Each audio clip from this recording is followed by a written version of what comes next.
कलाम मुकद्दस में से आज की तलावत वाज उसका तीसरा बाब उसकी पहली 8 आयत। कलाम मुकद्दस में जो मरकूम है, हर चीज का एक मौका और हर काम का जो आसमान के नीचे होता है एक वक्त है। पैदा होने का एक वक्त है और मर जाने का एक वक्त है। मार डालने का एक वक्त है और शिफा देने का एक वक्त है। ढाने का एक वक्त है और तामीर करने का एक वक्त है। रोने का एक वक्त है और हंसने का एक वक्त है।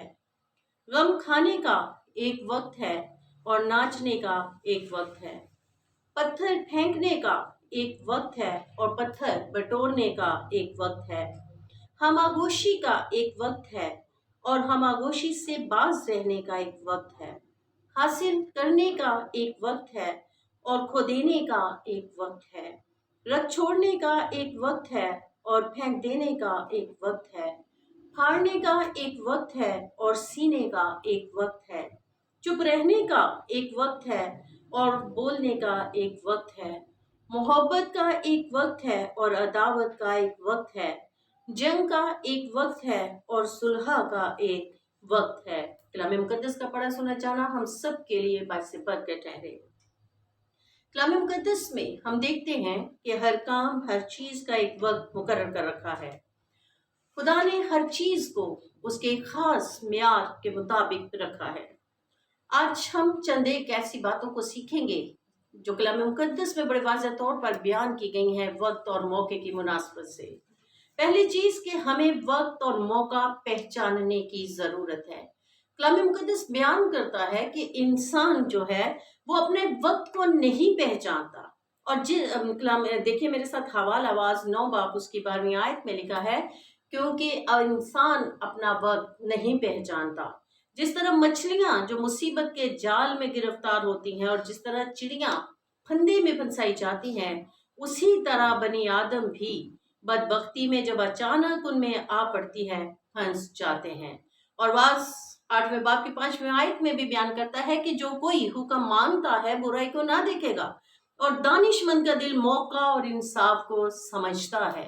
सो अजीजों, कलाम मुकद्दस के मुताबिक इंसान को ये समझ नहीं आती कि वो जो कुछ कर रहा है, वो जिस वक्त में से गुजर रहा है, उसे क्या फैसले करने चाहिए। और रोमियो 13 बाब की 11वीं आयत में लिखा है, और वक्त को पहचान कर ऐसा ही करो, इसलिए कि अब वो घड़ियां पहुंची कि तुम नींद से जागो, क्योंकि जिस वक्त हम ईमान लाए थे उस वक्त की निस्बत अब हमारी वक्त निजात नजदीक है। बहुत दफा ऐसा होता है कि हम मौका मुनासबत से मौके को गनीमत जानते हुए अपने फैसले नहीं करते। दूसरी बात जो कलाम मुकद्दस में लिखी है कि वक्त नहायत कीमती है, इसे जाया नहीं करना चाहिए। हम इंसान वक्त की कदर नहीं करते। कलाम मुकद्दस में मेरे साथ देखिए, इफिसियों 5 बाब उसकी 16वीं आयत में लिखा है, और वक्त को गनीमत जानो क्योंकि दिन बुरे हैं। और इसी तरह इफिसियों 5:4 में भी लिखा है।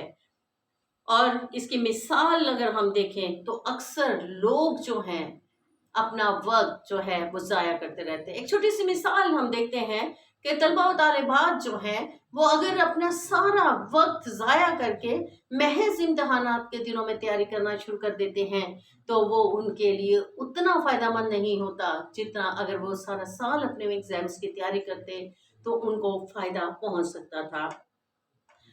और इसी तरीके से हम देखते हैं अगली बात कि जो कलाम मुकद्दस में लिखे कि हमें वक्त और मौका के मुनासबत से मौजू फैसले करने चाहिए। पहला कुरिन्थियों उसका 4 बाब उसकी 5वीं आयत में लिखा है, बस जब तक खुदावन ना आए वक्त से पहले किसी बात का फैसला ना करो, वही तारीकी की पोशीदा बातें रोशन कर देगा और दिलों के मंसूबे जाहिर कर देगा, और उस वक्त हर एक की तारीफ खुदा की तरफ से होगी। और यहाँ पे हम बहुत खूबसूरत कलाम मुकद्दस में से रूत की किताब, जिससे कि फैसलों की किताब कहा जाता है, उसके बारे में पढ़ते हैं कि जहाँ पे नोमी ने सही वक्त पर फैसला किया, जहाँ रूत और उर्फा ने सही वक्त पर फैसला किया। और अगर वो जो नोमी है और उर्फा है और रूत है, وہ صحیح وقت پر اپنے فیصلے نہ کرتے تو اور نومی اپنی ساس کو چھوڑ کر بلکہ اس کے چھوڑ دیتی اور اس کے ساتھ نہ لپٹی رہتی تو اور صحیح وقت پر فیصلہ نہ کرتی تو عزیزو بوئز سے اپنی بہو کی شادی نہ کرتی تو ہم دیکھتے ہیں کہ بوئز اور روت سے عبید اور پھر یسی اور پھر داؤد کی نسل چلی، یعنی روت داؤد کی پردادی تھی۔ ہمیں اپنے خیالات اور جذبات کا اظہار وقت اور موقع کے مطابق کرنا چاہیے۔ واضح باب اس کی چوتھی آیت سے لے کر 8ویں آیت تک ہم دیکھتے ہیں کہ لکھا ہے کہ مسیح یسوع جو مصلوب کیے گئے تو اس کے بارے میں ایک ڈاکو جو ہے وہ تانا زنی کرتا ہے، وہ اپنے خیالات اور جذبات کا بغیر کسی وقت اور موقع کو پہچانے اظہار کر دیتا ہے اور اسے کہتا ہے کہ خود بھی بچ اور ہمیں بھی بچا۔ لیکن دوسرا ڈاکو کیا کرتا ہے؟ وہ کہتا ہے کہ اے یسوع، اے مسیح، جب تو اپنی بادشاہی میں آئے تو مجھے بھی یاد کرنا، اور اسے کیا ہوئی؟ ہمیشہ کی زندگی ملی۔ امثال 15 باب کی 23ویں آیت میں لکھا ہے، آدمی اپنے منہ کے جواب سے مسرور ہوتا ہے اور با موقع بات کیا خوب ہے۔ اور امثال 25 باب کی 11ویں آیت، با موقع باتیں روپہلی ٹوکریوں میں سونے کے سیب ہیں۔ اس لیے ہمیشہ جو ہے وقت اور موقع کی مناسبت سے اگر بات کی جائے تو وہ فائدہ مند ثابت ہوتی ہے۔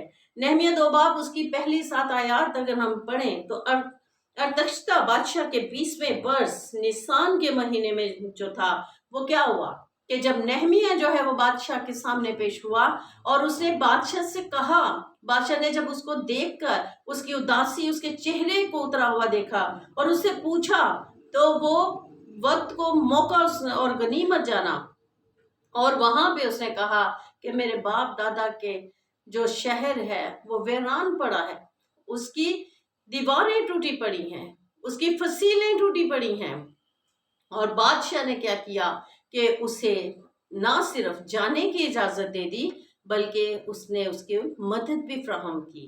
اگر نہمیہ اس وقت کو ضائع کر دیتا تو عزیزو شاید وہ اس کام کو جو خدا اس سے لینا چاہتا تھا نہ کر پاتا۔ اسی طریقے سے ہمیں وقت اور موقع کے مطابق موضوع کام کرنے چاہیے۔ ہم وقت اور موقع کے مطابق کام نہیں کرتے، ہم ہر کام میں دیری کر دیتے ہیں یا جس چیز کا وقت نہیں ہوتا اس کام کو اہمیت دے دیتے ہیں۔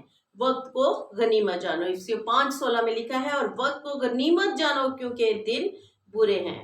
اس لیے وقت، اور اسی کے ساتھ متی 26:18 میں بھی ہم دیکھتے ہیں کہ وقت نزدیک ہے۔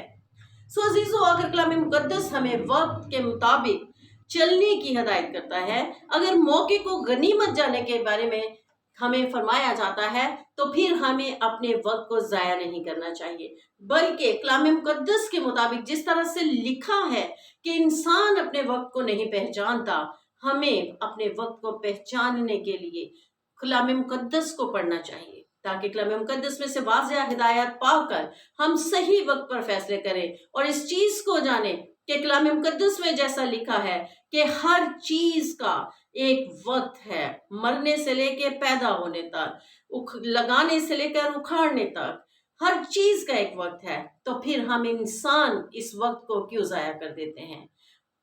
کلام مقدس کے اس حصے کے لیے ہم سب اپنے لیے برکت چاہیں تاکہ یہ کلام ہماری زندگیوں میں گہرا کام کرے۔ آمین۔